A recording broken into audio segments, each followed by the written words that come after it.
And welcome back, everyone, to the Matinee Review, where two friends talk everything entertainment, such as movies, animated features, television shows, video games, cartoons, and comic books. I am Justin. I am Akili. Happy New Year, folks. We're back. Happy New Year. 2023. We made it. We made it kicking and screaming. We made it. Yeah. Sorry for that bit of that gap in time there, folks. Last one we did was back in November. A lot of things going on. Some big changes coming, especially to this show. Indeed. But we will talk more about that a little bit later on in the next episode. Sure. But right now, today, we're going to be talking about Black Panther Wakanda Forever. That is right. It is actually came out today on Disney+. So I say this, and I'm probably going to say this again, but if you haven't seen it and you're listening to this right now, you have no excuse. Turn it off. Even if you don't have Disney+. Pay the $7. Pay the $2. Pay the $7 and just watch the bloody movie. Or do what everybody else does. Find someone you know. Find someone you kind of trust. Get their password, and we don't condone that at all. But just do what you got to do, folks, to watch that, and then listen to what we're going to be talking about, because it's a good movie. I don't want it. I don't want it. And not for anything. What a great way to start Black History Month. Am I right, everyone? Am I right? Hey. Am I right? Hey, there we go. Am I right? See? Look at that. So, yes, we're going to be talking about the Black Panther Wakanda Forever flick. And we are going to be doing a brief bit of news, because yesterday something dropped. A little bit of news. Just a little bit of news. Before we could jump into the news dropped on quite an occasion. Your birthday was yesterday. Yeah. Happy birthday to me. One more trip around the sun. That's right. Didn't do much.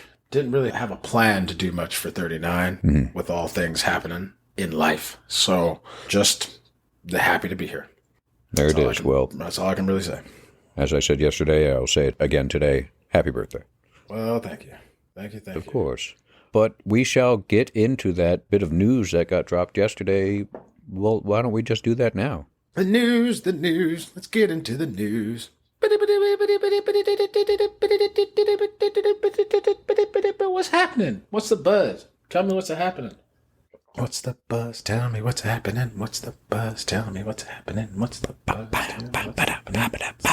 Tell me what's happening. When do we ride to Jerusalem? When do we ride? Jesus Christ Superstar. That's a really great movie. If you haven't seen it, go watch it. I dig it. Highly recommend it. Yeah. James Gunn made his announcement, folks. We are getting part of the first chapter of the new DC lineup of movies, the DCU. Gods and monsters, as they are putting it. So it's gone from the DCEU to the DCU. Mm-hmm. And before he made his announcement of what's coming, he did make clear that there will be movies that will still be coming out that won't be connected to the extended, not the extended universe, but the DC universe lineup that they're going to be putting out. Like the next Batman and the next Joker. Mm-hmm. And yes, he mentioned one other thing. But those movies are going to be labeled as Elseworlds. Awesome. Keep doing those Elseworlds. Don't just stop with Joker and the Batman. Just keep going. Do Michael B. Jordan's Superman. Val Zod. I want to see that. Just Elseworld after Elseworld after Elseworld. And then after a while, what can you do? You can connect all those Elseworlds. All of them to one big thing and do your big Crisis on Infinite Earths movie, which will be the Endgame style movie. So I'm excited, especially for the lineup that they announced. First up, they announced Creature Commandos. Yep. Which is going to be an animated feature, which had quite the lineup, which he said will be with actors that will reprise their roles in live action and kind of do like a back and forth from cartoon to live action, animated to video games to live action to animated. Yes. So I'm excited about that. Yes. We'll have a very connected universe, one that we're not really used to in certain things, because even in Marvel, that last Avengers game was not anything like the movies. So This is going to be fun. Yeah, it'll be interesting to see how they tie video games in, seeing as how, I would say a lot of people that go to the movies probably don't play the video game, so it'll be interesting to see how they make those connections and things like that. So, right. I would assume that it would be for the ultra fans, for the ones who are diehard comic book fans who are not only collecting comic books and watching the cartoons and watching the movies, but also play video games. I wouldn't think that they would do something so drastic that if you're somebody who doesn't play video games, but you're really heavy into movies, who don't really read comic books or watch cartoons, you could still kind of follow along with the live action movies. I'm sure they're going to try and do something like that. Oh, sure. I'm just curious to see how deep that would go. Like, right. Yeah. I'm sure they're not going to throw any major storylines into the video games, but yeah, it'll just be interesting to see the little side things that they throw in. Yeah. So I think it's interesting. Yeah. What was next after Creature Commandos? That was Waller, right? The live action TV series? Yes. Which is connected, he said, to the Peacemaker. Well, we should kind of backtrack a bit and just say first he said that Shazam, they're still going to do like what? Shazam, Flash. Well, those are being released, yeah. Stuff, and then leads into Aquaman too. So right, which confusing. We're still confused about that. But hopefully we'll get more info on that with it. He said that the Flash completely resets the universe, and then it leads into Aquaman. And he said he really likes the movie. So right. Oh yeah, with the Flash. So yeah, be interesting. Yeah. Yeah. But yeah. So yeah, Waller. Yeah, I think. Don't you beep at me, computer? It happens. Because I only saw the little clip once, but I imagine it's that Waller is still connected since it's still Wyatt Davis. So yeah, and then he's saying it's connected to the Peacemaker, like I guess group, family, show, whatever it is. Not a family show, but still a show and a family within a show. I digress. Because family. Yeah. It's not the family you're born with, it's the family you choose. Is that a Fast and Furious reference? I don't more reference Fast and Furious, just constantly make fun of it. Ah, very good. Very good. No. Okay, so we do have more actually information now. I'm looking this up right here. It says, with the story taking place between the events of Peacemaker's first and second season. Okay. So Peacemaker remains, and I guess Aquaman's remaining since it's starting off, I guess, with Aquaman, even though that was made before this whole new thing? Because he says it I'm confused. Anyways. That's why I didn't even want to start to unravel the Rubik's Cube. Right. It's one of those things you hear it and you're like, just trust the process. Right. The only reason I can see them come out is for two reasons. One, it made sense to his final story, and two, they were already like done, complete. And it was like, somebody was like, can we please just release these movies? And he's like, fine, I'll work it into my fucking... Right. I'll figure it out. Right. Yeah. So we have the Waller show, and then that leads into Superman Legacy. Which has a release date. July 11th, 2025. Your boy's getting a movie. I'm glad. Your boy's getting a movie by James Gunn, written by James Gunn. Right. Directed by James Gunn, I imagine. Or unless he's going to find somebody he trusts. But he wrote it, so... Yeah, there's quite a bit of directors out there right now that are talking about what they would do for a Superman movie. So there's people who are up for doing it, but we'll see if Gunn decides, I'll start all this off. That's fine. So, yeah, Superman Legacy, and then it goes into the live-action Green Lantern TV series dubbed Lanterns. Lanterns. Which will follow the storyline of Hal Jordan and Jon Stewart. Lethal Weapon in space. Riggs and Murtaugh in space. Thank you very much. Riggs and Murtaugh in space. I can't wait for this. This is going to be fun. And then they're bringing in Warren Ellis's The Authority, which I guess that's already been brought into the DC universe. I don't know, but they're saying it's officially coming in. And that's going to be a hell of a story to bring in. The Authority, I imagine, is DC's version of the Illuminati for Marvel, or is this what's? Well, no, this wasn't even a DC comic. I believe it was Wildstorm. Okay, wasn't Image, but it was a comic that wasn't part of the DC universe, and I think DC acquired Wildstorm. Am I getting that right? I don't know. But it was basically a dark alternate version of the Justice League. Published by DC under the Wildstorm imprint. Okay, so it was published by DC, but it was just Wildstorm. So something they could do that wasn't connected to Batman and Superman, all that. But eventually it was. The Authority.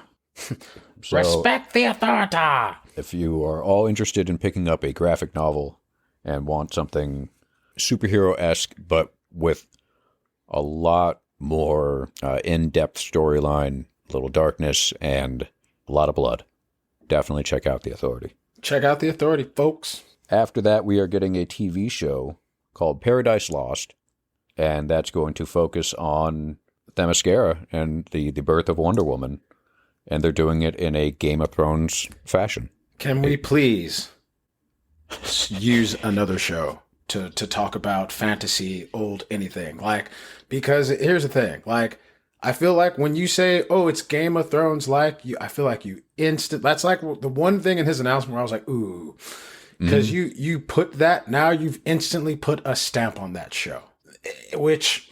Yeah, well, we did the same thing when... Is starting to be like an uncomfortable stamp.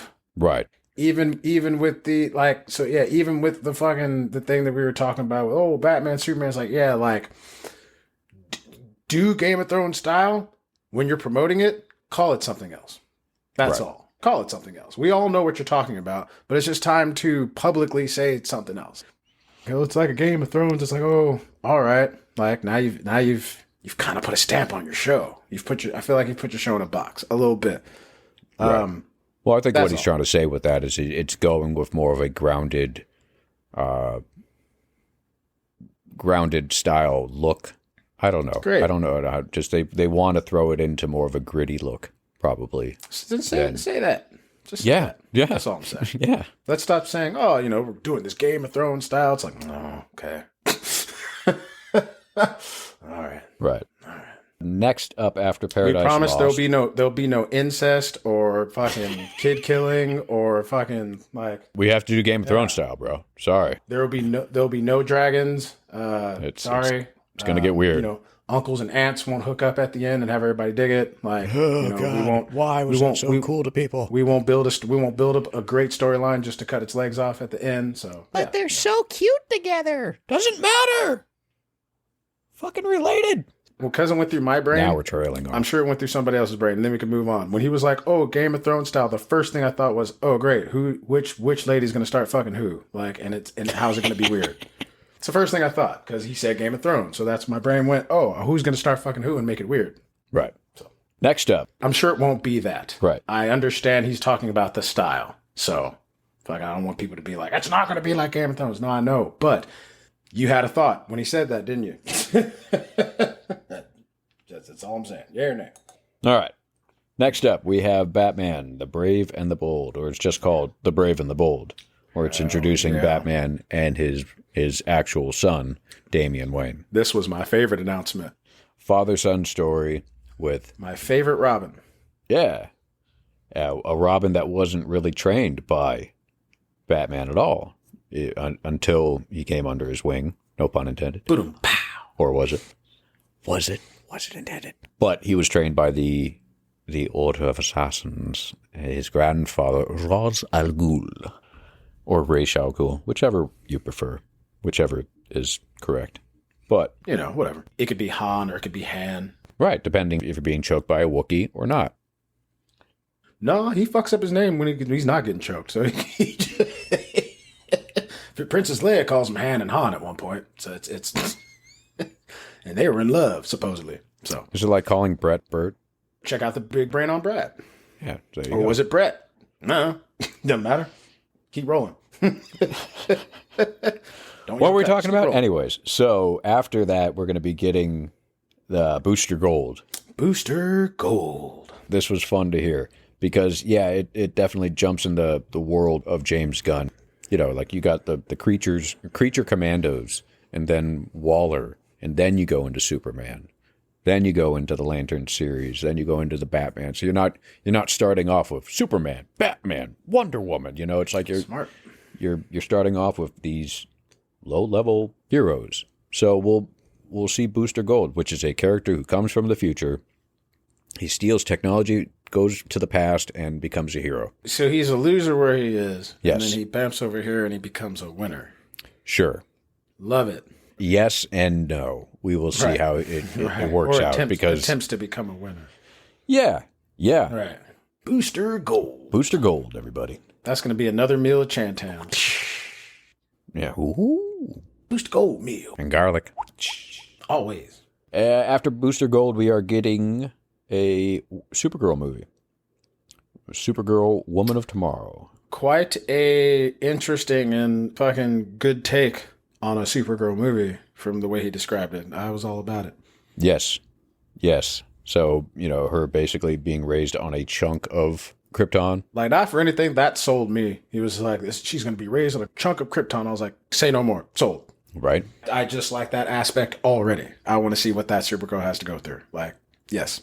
Now, awesome. I'm wondering, because originally in the comics, I believe that she was from Kandor, the city in the glass, the shrunken city. I think that is a storyline, I believe. Yeah. So if they're sounds familiar. If they're doing her being raised on a chunk of Krypton, I don't remember if he said something like floating through space or anything like that, but could it be that she was trapped in the shrunken city that was taken by Brainiac?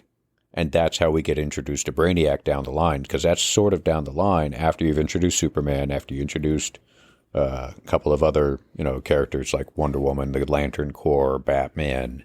Right. So then all of a sudden you're bringing in Supergirl, but you're not only introducing Supergirl, then you're introducing Brainiac at that point. Yeah. So it could be that, and how she gets released is by her cousin finding a chunk of a part of Krypton through Brainiac's ship. So you could have an entire battle that you're not even seeing, or you are seeing something that happens where then at the end of her movie, she gets released, or even at the middle. Who knows? But yeah, this could be interesting. I wonder where they're going to go with this. And then after that, we get Swamp Thing. Man. Yeah. I like it. Yeah. Fantastic. This is gonna be cool, man. I'm jazzed. He's all about the part one of his, what if you want to call it a phase, you call it whatever. You called it part one. It's called Gods and Monsters. And yes. To have it, I know he said it's just some of the first things coming in the first part, but for that little announcement to kind of be like, yeah, we're doing this, we're gonna hook you up with Supes, we're gonna hook you up with Batman, we're gonna give you these nice, interesting stories of people that you might not know. Then here's some interesting stories of people that you do know. And then we're going to wrap it all up with like a nice big fucking actual Swamp Thing flick. So I've been saying it since the news was announced. Trust in James Gunn. If you are a DC fan, it's a good announcement. Yeah. It's what you want to hear. I also say this. For those of you out there with the hashtag fire James Gunn, if you're still on that energy, just understand this. If this is successful, and I'm pretty sure it will be successful, something very drastic would have to happen for this to go really wrong. I just want you to know that like your area of the universe is going to start to get smaller and smaller with each success. So you can either be quiet or you can just start to be slowly proven wrong. It's going to be real ugly. But keep that same energy. Yeah, but keep that same energy and don't instantly jump on if it's good. Keep on that fire stuff, because you wouldn't have it if you had gotten your way. That's right. So don't instantly jump on and be like, oh no, well, I knew the whole time. And well, I figured, no, we're keeping receipts. We're going to keep receipts. Cha-ching. If you already tweeted it, it's forever. Cha-ching. Forever. Cha-ching. Absolutely. So, yeah, there we are. There we are. Here we are. So that right there, I think, was today's news. The news. That was all the news. DC. Good news. Boo. So then, should we get into the meat and potatoes of the episode today? I am quite hungry. Why not? Meat and potato time. And what an incredible meal we have. Oh, yeah. Big time. We're going to be talking today, folks, about Black Panther Wakanda Forever. Staying at home, not doing much tonight. Why don't you watch Black Panther Wakanda Forever? I will say this about this movie that we're about to talk about. This is a full circle movie for the matinee review because we were talking about Black Panther Wakanda Forever on our very first episode when they had about 6 different scripts out there. And they did not know exactly which one was the real one. They didn't know exactly how it was still all going to play out. We hadn't seen any clips. There wasn't anything. We haven't seen clips of costumes. We hadn't seen what Namor looked like. We didn't know I don't even think we knew who was playing Namor yet. And now here we are. We've seen it. It's out there, and it's time to talk about it. I am excited. Yeah, you were talking about this before we even started recording, and I was sitting there going, oh my God, you're right. This is, like you said, full circle from episode 1 to now. That's pretty cool. Yeah. It's pretty cool. I can't wait to come full circle again with whatever we talked about with episode 2. Right. All right. Off the bat, I will say, I loved this movie. It was great. It was a wonderful send-off for Chadwick. And like you said, this is what they had to do with the reality of having lost their main star. How do you do it without him and not replace him? So, yeah, no, I quite enjoyed it. How about you? I thoroughly enjoyed it. At first, I remember when we first kind of talked about it, I said that I think I enjoyed this more than the first one. And after rewatching the first one, I can honestly say that to me, they're literally like Black Panther stands on it's almost its own movie at this point. Like it's its own movie in a way where because of what happened with Chadwick, the first one, it's really great that it's just like at the end of all the credits, it's like it says the Black Panther will return. Yes. And Black Panther does return, but it's in a completely different setting. So it's like this second one feels like it's its own movie where because of how it plays out and because of the ending, because of the cutscenes, all that, this movie feels like when the next Black Panther movie comes up, that it will almost be a new origin story for the new Black Panther. This movie feels like here's a prequel, which we'll get to, like pre-spoilers. You know what I'm trying to say. Like I think that I enjoy both the movies equally in their own right, but I was blown away by this movie, and just because of a lot of things happening in my personal life and things I've gone through in the past months, this movie definitely hits a lot harder. Yeah, I'm sure. On an emotional level, I for sure was crying out loud at one or two parts. Well, as best I could, covering my mouth and holding Kayla's hand, and yeah, just couldn't hold some of that stuff in. So, yeah, this movie was emotional, but it was you hear things like triumphant and a masterpiece and this and that. It's just a really, really great movie with a fantastic story. Yes, and I remember you saying that you enjoyed this one storyline and everything better than the first one. Storyline-wise and everything, I can't say that I enjoyed the first movie's story better. I enjoyed this one quite a bit, but the only thing that was lacking the entire movie was just that charm that Chadwick had. The entire time, I'm enjoying it thoroughly. But I was trying to think, like, there's that one thing that's missing, and it obviously, and it really was Chadwick. He has that screen presence.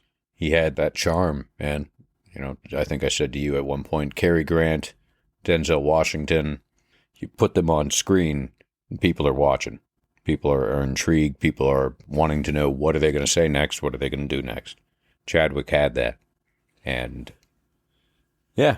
So, I mean, like you said, they're their own movies at this point. Yeah. Yeah. Yeah. Yeah. But we could talk a little bit about this movie here. We're not going to go beat for beat, scene for scene, and we're going to try our best not even to give a lot of stuff away. We want to try to let people experience some of these things. So we're just going to point out a couple things that we just liked, that we just want to kind of bring up. And there will be some spoilers, so... Yes. Be prepared for that. There's stuff that we're going to have to talk about, yeah. And if you haven't seen it, it's like, well, Yeah. Don't listen to the episode. Yeah, no. If you haven't seen it, just turn this off please. and Yeah. and skip to the end if you want to. All right. I guess I have to do a time code. I really have to get better with the whole time code things. I'm don't have them anymore. Haven't done them. I need to do them more. That's all there is to it. We'll get it. I need to get better at this whole thing. It's all good. Damn it. It's all good. Damn it. We've only been doing. It's only our like 14th episode. Remember, fine. Right. We're still young at this. This is new, new areas. So I would like to talk about a gentleman named Tenoch Huerta who played Namor. Yes. So the movie, in the credits, it said introducing Tenoch Huerta, and it might be his first big screen role, but I remember mentioning to you that he plays a homie dude from Narcos Mexico who had the golden AK-47. So like he did a great job there. Mm-hmm. So when he got announced as Namor, I was looking forward to his performance, and I thought he did a really good job. The one thing that kept sticking out to me was like he's really regal. He seemed like royalty. Like just his movements, just and the way he spoke, his cadence, just like everything, like the way he addressed people, like everything about him. I was like, man, he feels like he's the king of something. He feels like he's a god. Like it. And I thought that was the first thing that stuck out. I thought that was really great. And then also that quiet, like, that rage where if he needed to, you kind of go, okay, there's a line when I'm talking to the dude, like maybe you check, but just the way he presented himself. So I just really thought just his overall performance was amazing. Every time he was on screen, it's just the way he carried himself. I thought that was really awesome. He had the presence of a king and a general at the same time, because he was worried about his people and he was fighting for his people. And in either way, that's what he was going to do. It's like, if you make me do this, I'm going to do this. I'm doing this for them. I'm thinking about them. I don't want anybody to come for them. Right. And that's what I fucking enjoyed. Really, because is it a villain at that point? How much of a villain is he? By, the stuff that he does, some of the lines that he may cross, yes. Yeah. But at the same time, I think even the actor said that he never sees himself as the villain. No. And of course, even in the story, the character does not see himself as the villain. And I will say the introduction to him that we get in this movie was really cool. Really cool. And it just had that bad Superman vibe in that scene. So yeah. Yeah. I mean, the dude knows how to make an entrance. His first entrance in Wakanda, where he's just like dipping out of the water, like, "Hello." Oh yeah, you didn't hear me, but here I am. Yeah, just excellent.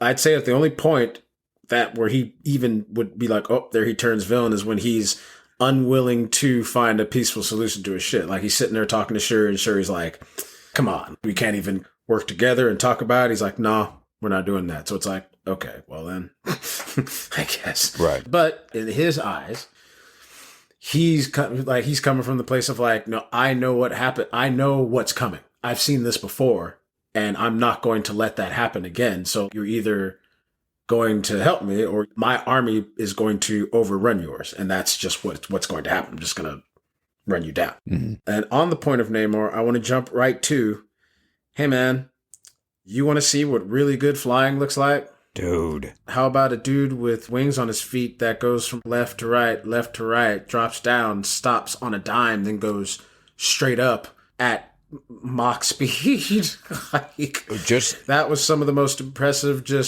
I'm going to do things in midair, back and forth, zip zap, I've seen in a little while. When it comes to trying to set a comic book character, how do you make him, how do you make this I don't want the hokey comic book stuff. I want what it would be like in real life. What would it be like in real life if this character was real in our world right now?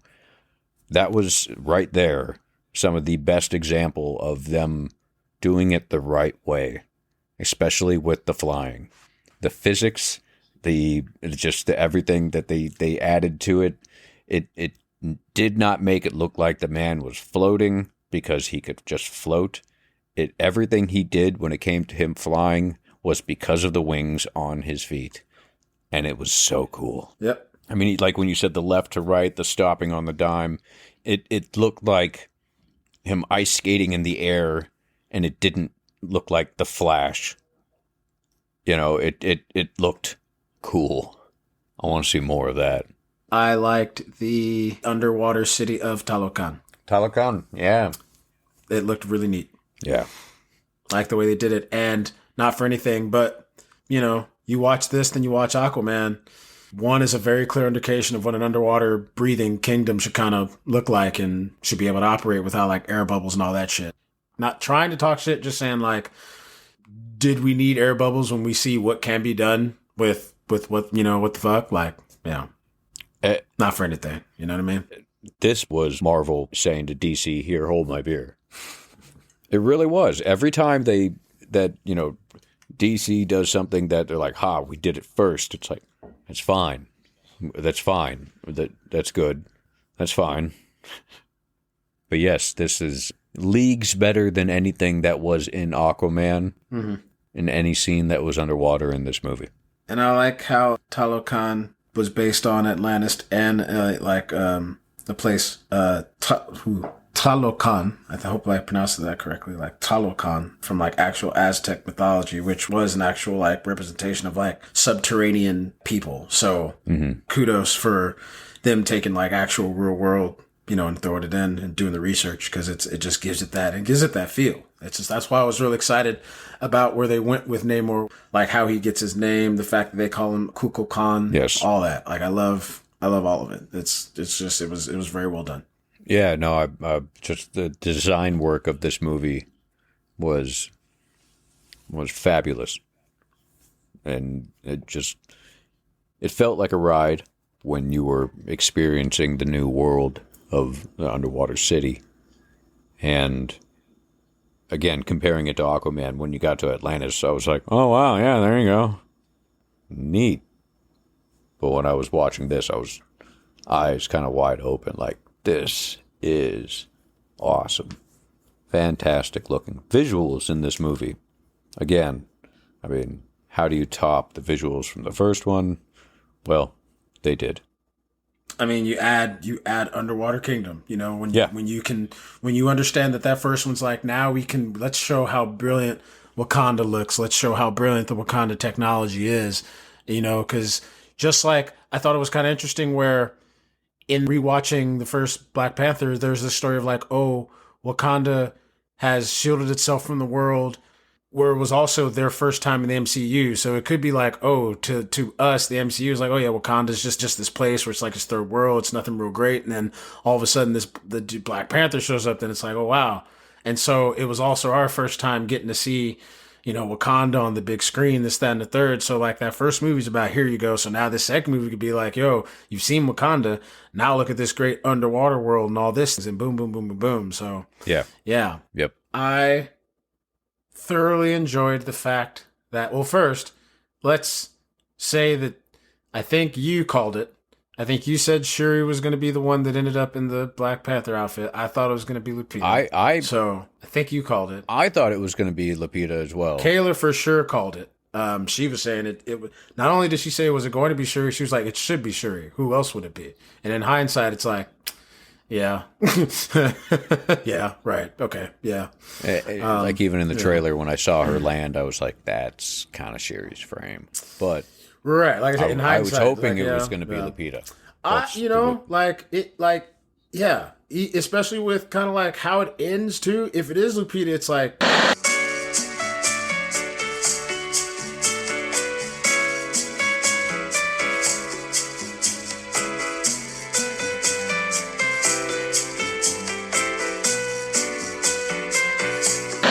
should we? You know what? But I'm probably going to cut that little bit out just because I don't know if I want to spoil that last scene. You should, bruh. We gotta talk about it, bro. Yeah.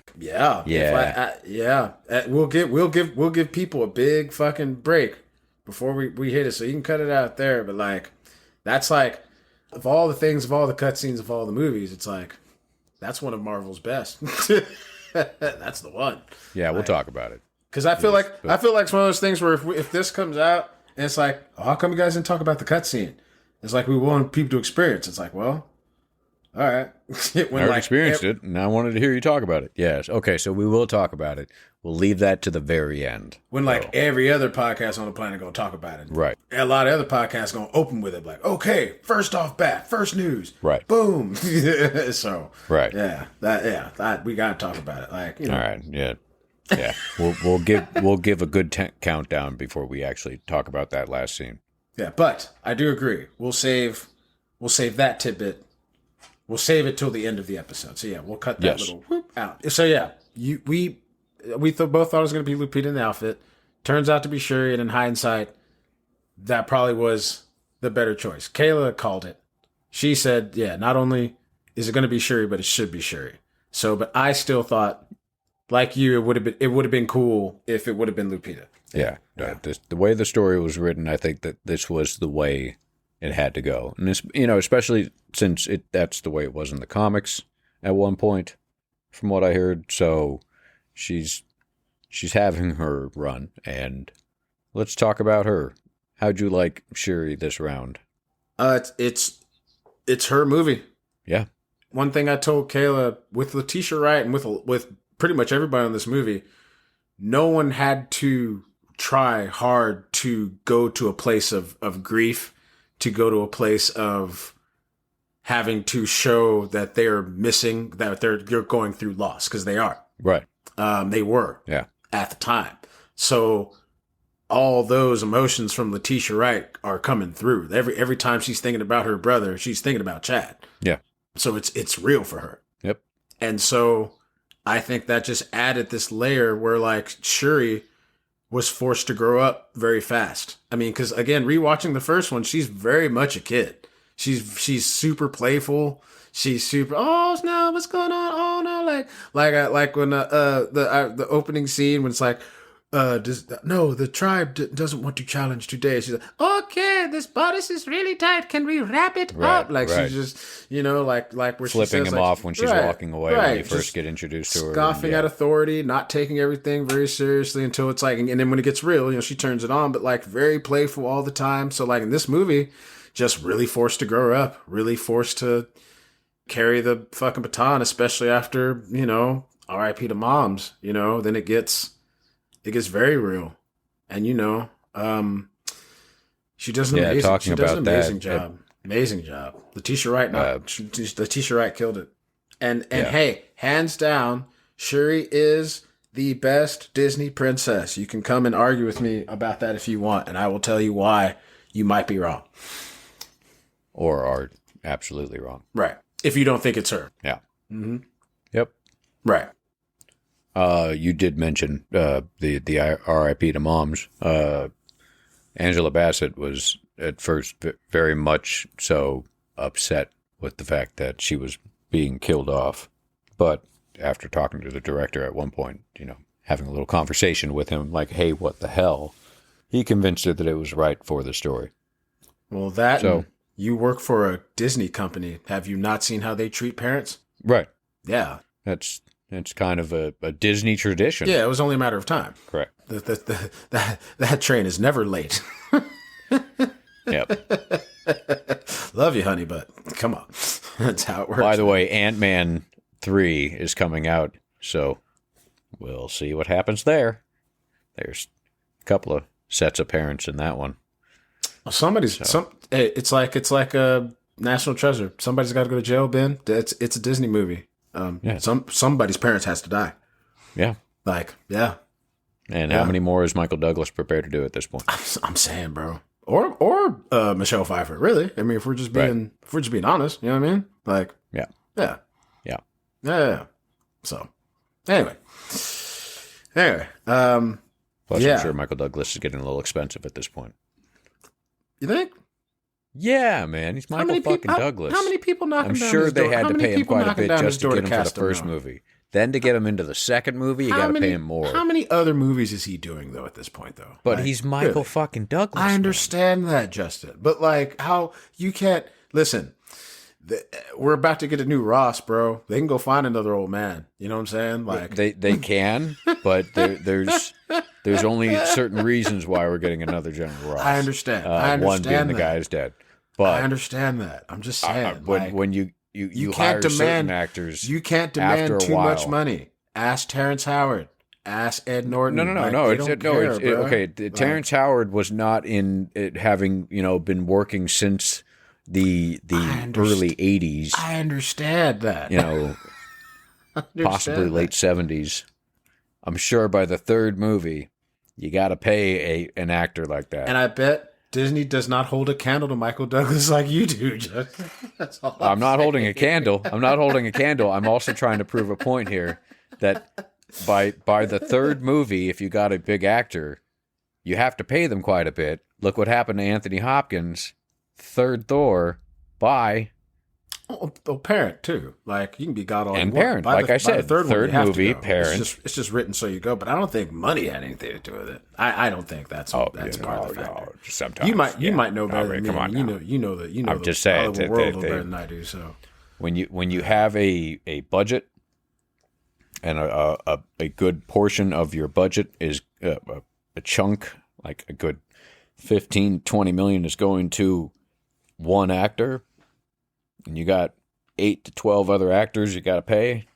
And then the effects and then everything, the editing, all that bundle of making a movie. And advertising after that. I mean, you could still have them be in that mood without, you don't necessarily have to kill them off. And then you just tell them, like, we're done with you. Like, you don't necessarily have to kill them off. You know what I mean? Sure. I mean, but it just makes for a better story. That's why they always kill someone off. Right. Yeah. And plus we're dealing with Kang. Right. So. Where like everyone's going to die. There's no like half. It's like, no, everybody has to go. Like this is, yes. Yeah. So. But circling back, Angela Bassett was originally not happy with being killed off, but once she had a conversation with Ryan Coogler, she realized, oh yeah, okay. Angela, we can't write the script over again. This is the best story. This is it. This is the one. And I think it was the one. I don't know. I mean, it's a what's a good death? It's an honorable death. She dies saving Riri. Yeah. To me, the saddest aspect about it was, of course, Shuri loses her mom, and of course there's the death of a mother, so it hit. But yeah, like the queen died, and Okoye's last interaction with the queen was like, "No, get the fuck out of here! Like you lost my daughter." Right. So like Okoye didn't get to the queen and be like, "I redeemed myself. I'm sorry," but I know she knows and stuff. That's why she doing her thing. But like it's just for that. Those moments of like you feel like the things you didn't like. It'd be like like somebody you get into like a real bad fight with someone and they pass away. It's like. Right. You didn't get to be like, in your heart that you're sorry, they're sorry. It was just heat of the moment, but still, you just want to have that, hey. Still wish you could have said something. Want to have that, hug it out. You want to have that, I'm sorry. Like, you know what I mean? I didn't mean that shit. You know what I mean? So. Yep. Yeah. You did mention Riri. Yeah, I was going to say, speaking of saving Miss Riri Williams, yeah, man. Great little performance by Dominic Thorne. I look forward to Ironheart. Yeah, she was cool. The suit was dope. Her little overboosters were dope. When they came out a little, and that was fire. And she it seemed like she put stuff together mad quick. Is it just me, or is it just like montages where that? I mean, I know she'd been working on the suit for like years. She said, but like other stuff, right? So like she had already had her, yeah. And so other stuff, it seemed like she just kind of like. To, there you go. I was like, huh. Yeah. Right. Yeah. It felt quick to me. She had way better technology to work with. She didn't have to put everything on a piece of paper and print it out because all they had to do was she wasn't Wakanda. Yeah, she wasn't Wakanda. Everything. So yeah. She was working super quick with the help of the Wakanda Jarvis. It's Trevor Noah, right? Yeah. Yeah, I thought so. Yeah. So she get that done quick. Yeah. The one thing that I didn't, and this one of my, I think, 2 gripes with this movie was the line that one of the agents gave when they bust through the door and they're like, FBI, freeze, everybody hands on the ground. You hear one guy go, "Oh, shoot, she's got an Iron Man outfit." Yeah. I'm like, no. Did you have to say that, man? Yes. No. Yeah. No. Yeah. because you figure it out when you see her wearing it and flying the fuck around. Especially when Shuri's like, "Hey, is this an arc reactor?" Right. And then she's like, "I told you not to touch anything." Right. So you're already getting the fact that she's built her own suit. Right. And it was that spoon feeding the audience thing. You know what it felt like to me? It felt like the real world reaction for like a kid who maybe has a little Iron Man worship, being a officer of the law and saying out loud, "Oh shit, that's an Iron Man suit." It felt like on par, honestly. Like, sure. I had no problem with it. To me, I was like, yeah, sure, that makes sense. Somebody would probably geek out walking in a room. Oh, freeze! Oh shit, it's an Iron Man suit. The fuck? Like, I was like, huh? Uh-huh. I guess it's just because I know that right there was for audience members who don't get it. It's like, here, she's the new Iron Man. The torch has been passed. Here we go. Well, you have to for the some of the normies who won't watch unless they make that connection. You know, so where else are you gonna throw that in? Where else are you gonna throw that in? You don't have to. You don't. By movie 30, you don't do it for the normies anymore. You're doing it for the people who keep paying for these movies.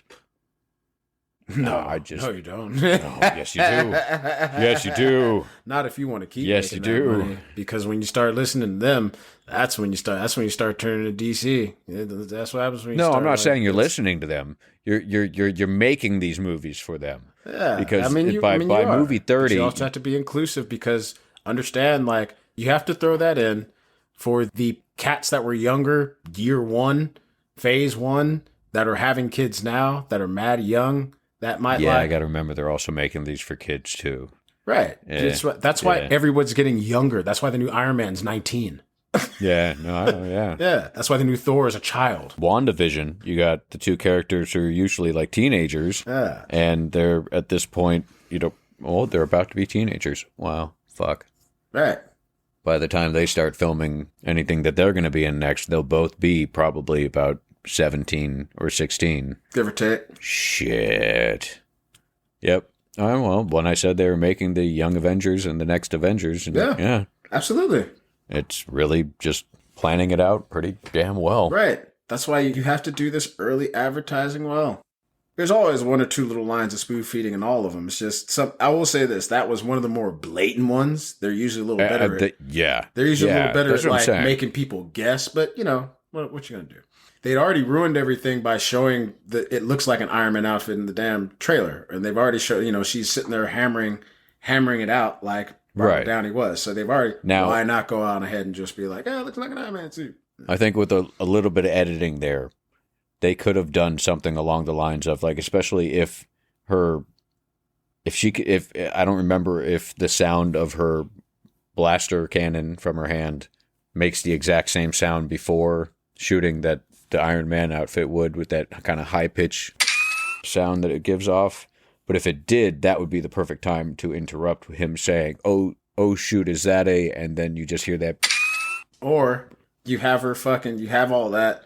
They leave, she flies out the way. Yeah. The dude gets knocked down. He turns to another dude, he's like, is that an Iron Man suit? Even better. Yeah, just because the fact that it's just before she's doing her thing, it almost takes away that bit of coolness of the introduction of that shot. That kind of zoom in shot of her in the outfit, raising her arm, and then taking off. So, that's my gripe. I get it. What can you do? Yeah. But I think she did a great job. I look forward to Ironheart. She was funny, too. She was very much. Yeah, she had some good timing. I do like the little, it wasn't her line, but it reminded me when they're going up there like, okay, we have to snatch the student. She's like, maybe I should go. I could be a little more discreet. Are you saying I'm not discreet? Sure, he just gives her this look like, look at you. Right. Like, what is it? Is it the makeup? Is it the tone? Like, No. It's fine. You need to get a look on your look, how you look right now, being so ashy. Walking around with all that ash on your head. I knew the I color was told you. That was pretty good. That made me think of my mom.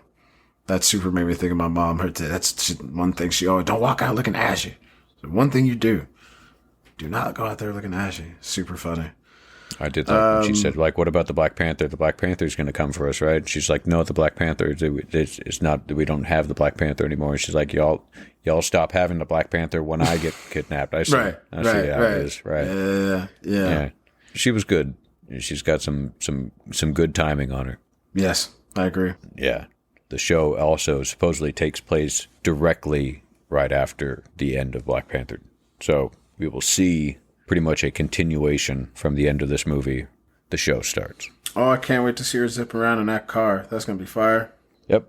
Yeah, that's going to be super fire. It's probably going to get I know destroyed. that there's something else going on in that car now, too. Oh, no, yeah. It's like, yeah, put it back together. My little Knight Rider voice or something on it. Something like that. Yeah, exactly.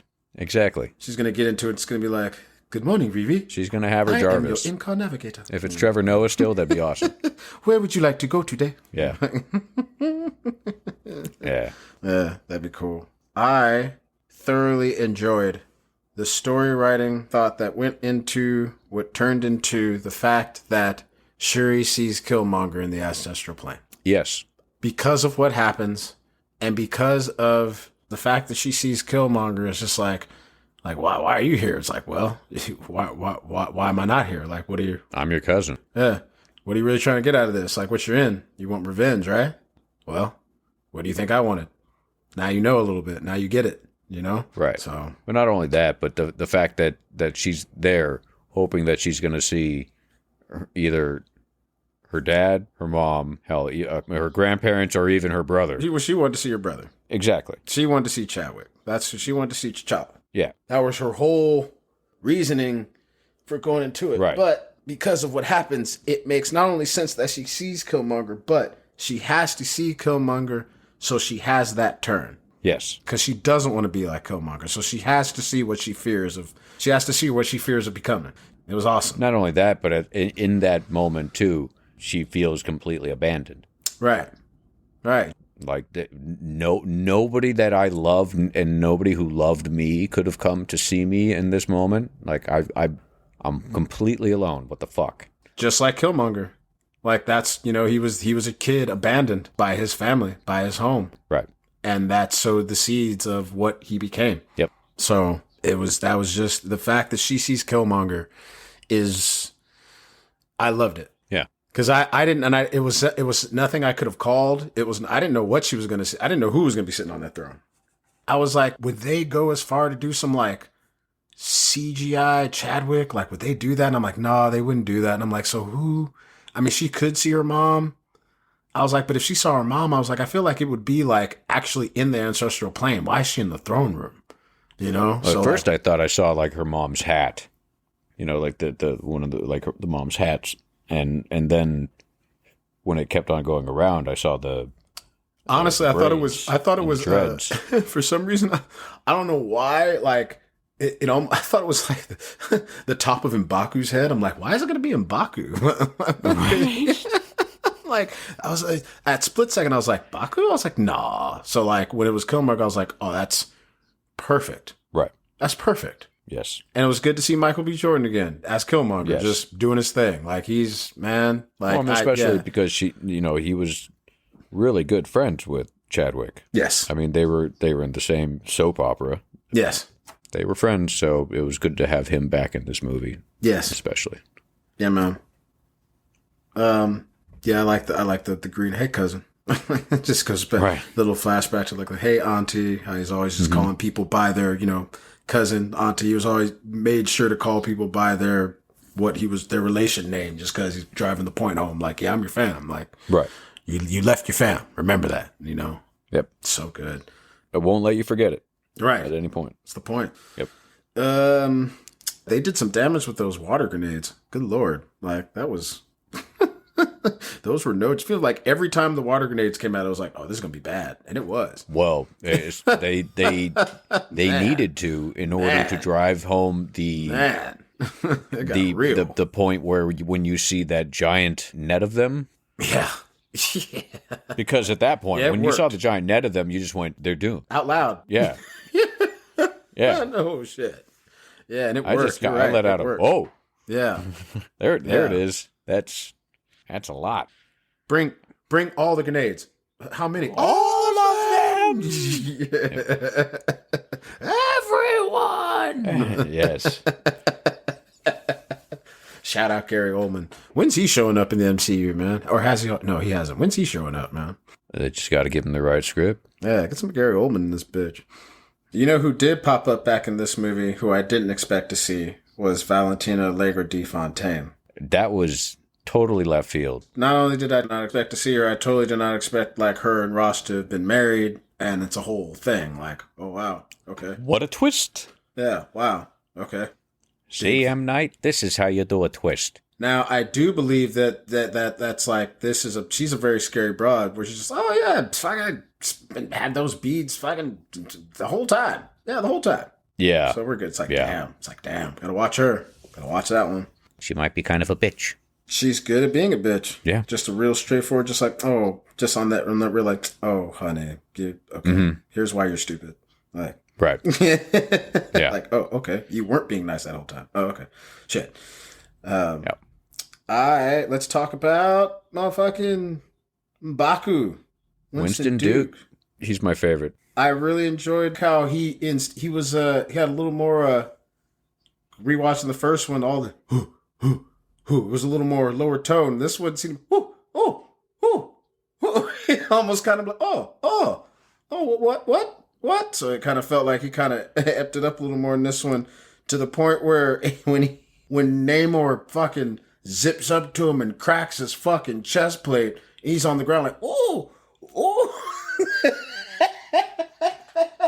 Yeah, and he's quite happy that he had that other underlaying as well. But yes, yeah. Well, I mean, I like how he's more comfortable. It shows that he's more comfortable with the fact that he's not just this other outcast tribe up in the mountains. They've now become a part of the council, and he is obviously on one of the seats. Yes. So he's able to come in and say, no.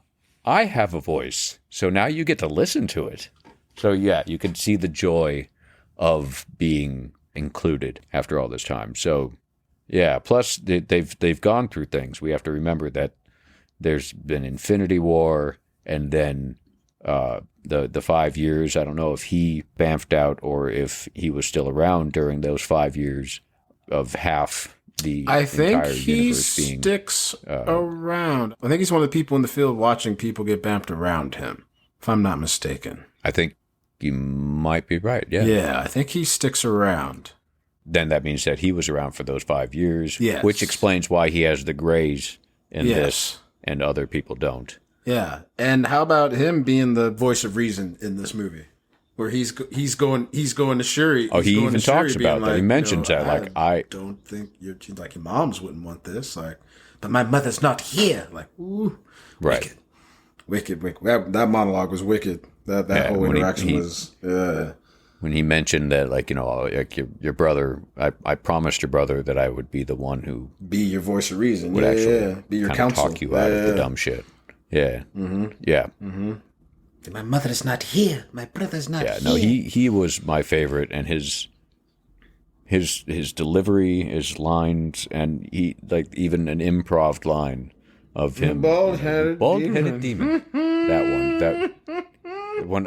I laughed out loud when he said that, because he's in the middle of eating. He's still got the carrot in his hand. He's just pointing at her like, oh, and just the back and forth that you can imagine that they constantly have. Right. Oh, that was just it was all summed up into that one line. It was perfect. They've sparred and she's beaten him. Yeah, but it like exactly. So like you could think of anything. That's what I love about certain lines. The fact that he even said that, and the fact that it was improv. It just seemed so perfect for his character. That's when you know that he was not just reading lines, not just playing a character for that moment of filming. That whenever he is that character, he is that character. Like it shows to the point where you can, like I said, you can think of a backstory with just one line of all these different scenarios that could have happened between two people. Yeah. So bravo, Winston Duke, on that bit of improv that line because so perfect. So perfect. I wonder if it made her laugh. I wonder if it made other people laugh if they had to call cut. I want to see a behind the scenes of that moment. Yeah. If you can give us anything in the behind the scenes of this movie, please give me that moment so I can know exactly what happened after they yelled cut. Because I'm sure they might have held their composure as best as possible. But if it's not even planned, that's hilarious. Yeah. I want to see that. And then the last thing, really, that I have, and then, could just give a big rap about it. The movie, is I want to touch on a comment that you actually made, which is God, made me laugh, make sense, and just one of the reasons why you always allowed at the picnic, brother, is you made mention that it looks like they just found all the most beautiful women of color that they could have and threw them in this movie. Because my goodness, starting with my one of my favorite looking people on the planet, Miss Lupita Nyong'o. It's just full of like I don't know if anybody you remember because you're old enough, but back in the day there used to be Jet Magazine. Right. Jet Magazine used to be exclusive for people by the people. Jet Magazine. They always used to have a Jet a little model of the month. Try to find the most beautiful black woman and just put her in Jet Magazine. Let me tell you, this was full of just Jet Magazine models in here. Mm-hmm. Man, left and right. It's a great viewing. It's a great movie. I just found out that Lupita Nyong'o is a month and 1 week older than me. There you go. And, if she's not married and she just, all I'm saying is... All you need is space and opportunity. All you have to do is be in the same room. That's what my joke used to be. I just need to be in the room. I will take care of the rest myself. I'll introduce myself.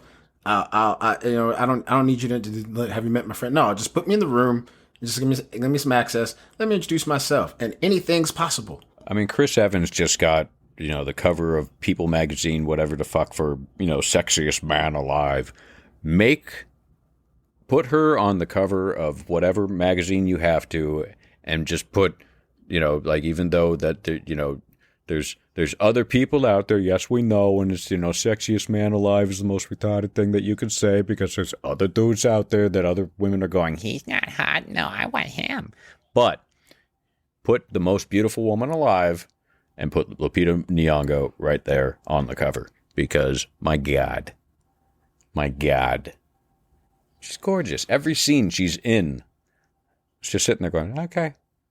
I mean, and then just a phenomenal actress. Like, you yes. ever have to remember, like she won an Oscar after she made her feature debut in a movie. So right, 12 Years a Slave, I believe is what it was. That's exactly what it was. Absolutely.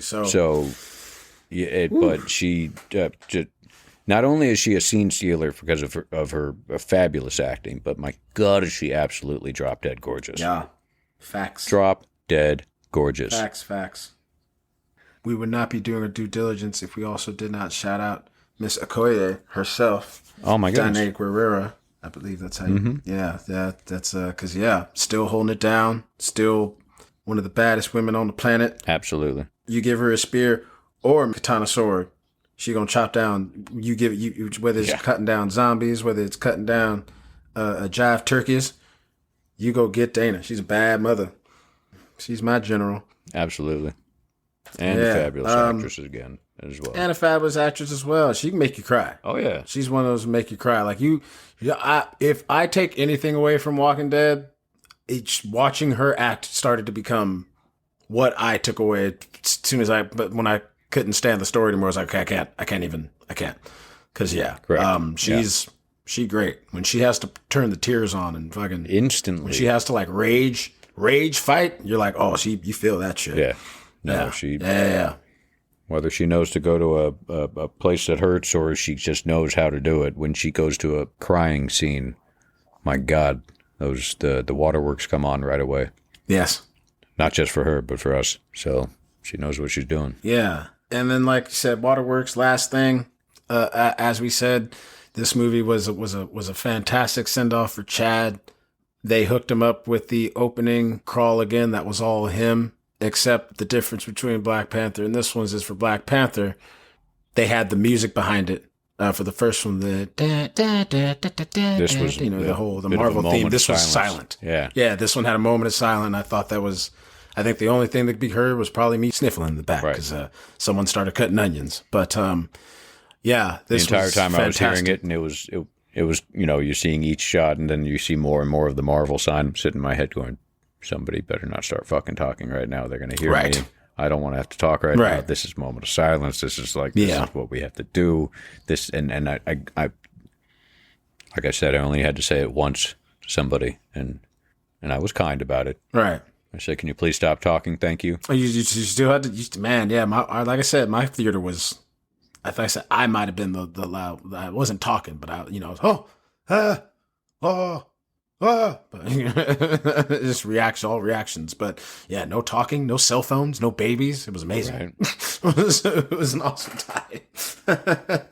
Loved it. Yeah. And the family next to me had like a little one with him, and I got like, oh, but that baby slept through the whole movie. I was like, oh my God, gosh, like, wow, this is amazing. Yeah, I know. I was shocked, bruh. Super shocked. Like, it's an awesome baby. I don't know how the young lady did it. And she was like, I'm so sorry.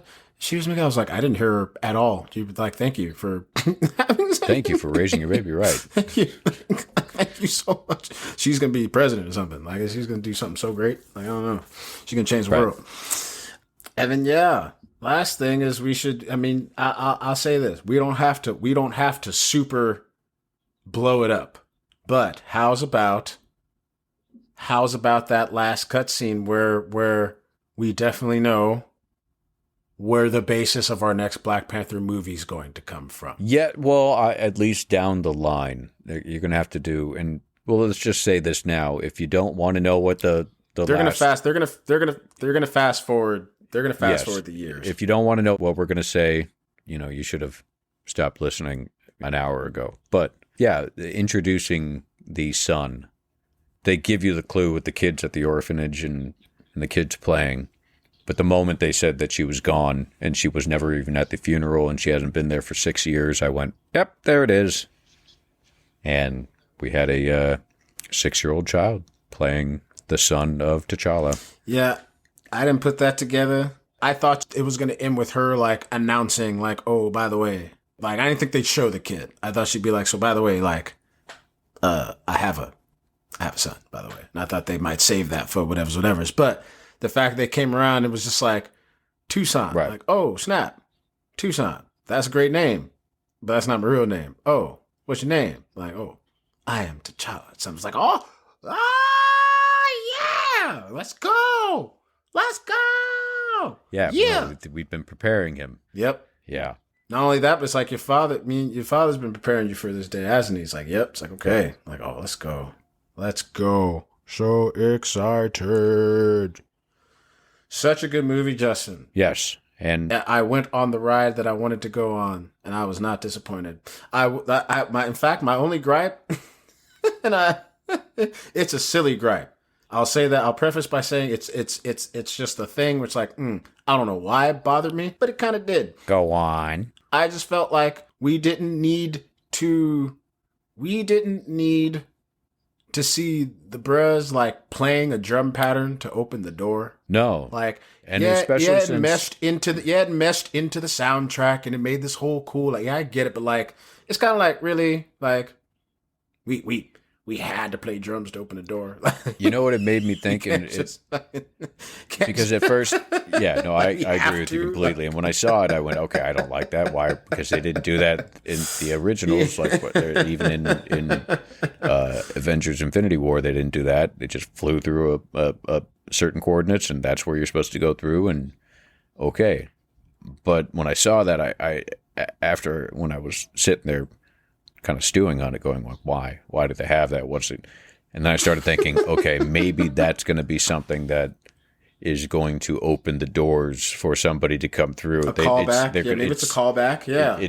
Yeah. And maybe it got cut out. Maybe there was a point without being that important. Right. Where the people from Telecon opened it because they came out of the water, saw them playing it, saw the beat they had to play, and then got out, killed them, and then did the beating of the drums and opened it.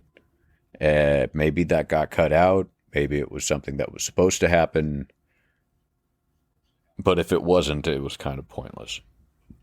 I didn't like it. Yeah, seems like a pretty if thing. If you have to play drums to open up a certain portion of the portal, then your technology isn't as advanced as right. It felt like a step back. Yes. Yes. It felt like a step back. Like, what? Okay. Like, maybe that should have been in the first one. Then it's like, oh no, yeah, remember we used to have to play drums? Oh no, we fixed that. That we don't do that anymore. But this is more streamlined. So I don't know. That felt like somebody's favor. Like, hey man, you remember last time you made the movie, you said you let my cousin you said put the drums in? Well, and like, okay, so he was in that scene where he was playing the drums and you cut him out. Yo, so like, listen, he really on my ass, man. You did kind of say like, so can you figure out a way for him to play drums in your movie, man? Like, yeah, we'll think of something. Yeah. And that's what it felt like. It felt like somebody's favor or somebody's like idea where it's like, man, I just want one thing. Can I have this one thing? Yeah, remember you said last movie, if the movie made this much money or if we did it, remember you said I could have the one thing? Like, all right, what's the one thing? All right, here's my one thing. I want him playing drums to come into the fence. Why? All right. Cause the song I made, it's got this really cool like water drum beat on it, right? And it would be this cool blend in if you would do it. So you want to why can't we have them doing that during like a celebration or like, why does it have to be the security to Wakanda? I mean, I don't know, man. Yeah, just, put it in somewhere. It's like, I don't know. It just didn't feel, it felt odd. Yeah. Felt odd. But all in all, like I said, that didn't take away from anything. This movie was awesome. I recommend if y'all didn't see it, please see it. I think it's the perfect, if you're going to start your phase with Black Widow and then have all these in the middle where this was kind of the first year where I started to hear things like Marvel fatigue or not really into the shows and not really in with the connective tissue. And then you get into where like Eternals was kind of meh.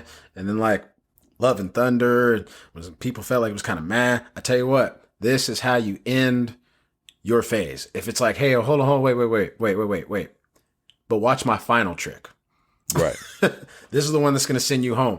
This is the one you're going to talk about on the way home. That last trick. Correct. So where some of the other tricks you might have forgotten. You'll remember some of the oohs and ahs, but this last trick, this is going to send you home happy. This is the standing ovation. So this was a great end of the phase. Absolutely. This movie's awesome. Yep. Yeah. No. Good job. I agree. Good job to everyone involved. And I look forward to, at the end of the crawl, Black Panther will return. So yes, I look forward to everything that they set up in this movie. I can't wait to see what happens with Wakanda. I can't see it happens with Tolo Khan. Right. I want Namor to return. Oh, he will. I would love that. They mentioned mutation and technically he is Marvel's first mutant. Yes. So he's obviously at some point going to be involved with the Fantastic Four, the X-Men, of course the Avengers. When they put the Avengers back together, it's gonna be a thing. He's gonna pop up quite a bit. I mean, he's the ruler of the sea in the MCU. Yeah. As far as I'm concerned, in this universe, right? on this timeline, right? Because who knows, right? Exactly. So yeah, in that Earth, on that timeline, he runs the water. Yep. As he should. They did Namor so well. He's kind of instantly in my top 5 favorite characters kind of right now in the MCU. He's like 4th or 5th at this point because he was so well done. I just loved also how the first line he gives is, the air is just so clean here. It's so fresh. It's like everywhere else he goes up, it's just like, whoa, man, look what you've done. People. Gosh darn it. Right. Yeah. Right. So it automatically sets up who his character is. But yes, no, this movie was great, and I can't wait to see everything that they set up for the future, through this movie. It's going to be good. It will be good. Yep. Well, that's the meat and potatoes of the show. What a good meal. Of course, meat and taters is always brought to you by the good people at good old Cheddar. Ha! Garlic, garlic, garlic, garlic, eat some garlic, gum, down, gum, chanting. Get some garlic, always hear it. Chanting. Chanting. Solid. Yep. Featuring that garlic sauce. Come and get it. Garlic sauce, that's right. Yeah, come and get it. Not to be confused with the never mind. Everything's fine, and that's why editing is so great. That's that moment like, that's that, man, did you feel off a good show? Yeah. Hey, wait, I got this last trick. No. Damn it. Oh, it'll sound good. By the way, we can hit stop anytime now. Let's do that, and right. Let's wrap this up. Smooth operator. Smooth operator. Yeah, they do me. Smooth operator. That's what I am right now. I'm such a smooth operator. But yeah, so wrapping this up, if you want to get in contact with us, folks, go ahead and send us an email at thematineereview@gmail.com, folks. Let us know. Give us some comments. Let us know what you think. Give us some suggestions. If there's something you'd like us to talk about that maybe we don't cover, or if you want to, just be like, hey, you guys are doing a good job, or hey, you guys could do better. Whatever. We like all the comments. But that's where you can send them. Yeah. If you're enjoying what you're listening to, go ahead and leave a nice little review. Drop a couple of stars or a thumbs up or a little check mark or whatever it is that says that you're enjoying it on whatever platform or whatever you're listening to it on. Let everybody else know when they come by it that people are enjoying it, so that way they might actually give it a listen to and all that jazz. Brought to you in part by listeners like you. The Matinee Review. There you go. And I will say this, a little bit of last minute news. We're going to have a radio channel, folks. You don't say. We are going to have a radio channel. And yes, we will be doing stuff live, and you will be able to listen to some of our favorites. But more news about that on the next episode, folks. Yep. Am I missing anything? Other than thank you for listening, and we appreciate you all. And here's to a new year with a lot more episodes than we brought out last year. Big things coming this year, folks. This is going to be a freight train soon that's going to start rolling. It ain't going to stop. It would be great if you all could jump on there with us, because we plan to at least begin to start to take over the world. It's going to be awesome. Yes. It'll be good stuff. Yes. And what's awesome is, if you've listened to us so far, you can be, as the cool kids like to say, you can be one of the day ones. That's right. You can be like, oh man, I've been OG, triple OG. I've been listening since day one, episode 0, because we're going to put that out eventually. So if you've heard episode 0, man, that's going to be crazy. Like, if you get Chantams, you're a day one. That's right. Yeah. Not if you get Chantams, but if you get Chantams, you're a day one. That's right. But I think that is going to be our show, folks. Thanks for listening to the Matinee Review. Everybody love everybody. My name is Akili. I am Justin. And we will see y'all on the next one. Ypom Bang! Take care, folks.